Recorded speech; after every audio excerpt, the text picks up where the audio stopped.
This is the Lone Crater YouTube. We hope this video helps. You'll start by ensuring Chrome is current. Updates fix many debugging bugs. Once done, open DevTools immediately using the menu. More tools, developer tools, or press Ctrl+Shift+I on Windows, CMD+Opt+I on Mac OS. Make sure you have the page you want to inspect loaded, because elements populate live.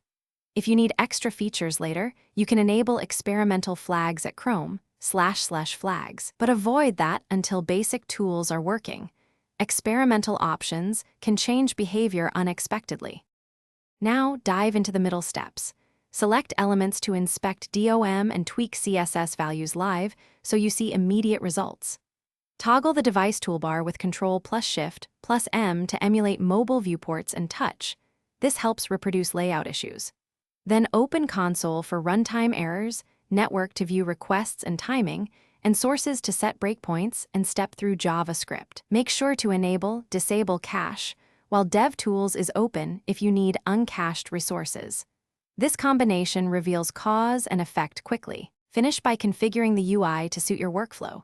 Change docking to bottom, right, or undocked so you can see both code and page. Use the performance panel to record runtime behavior, frame rates, CPU spikes, memory growth, and analyze flame charts to find bottlenecks. When you're done, close DevTools to return to normal browsing. If DevTools misbehaves, make sure to clear cache, disable extensions that inject scripts, or restart Chrome. That single troubleshooting step resolves most issues. Thanks for watching. Consider subscribing if we helped you.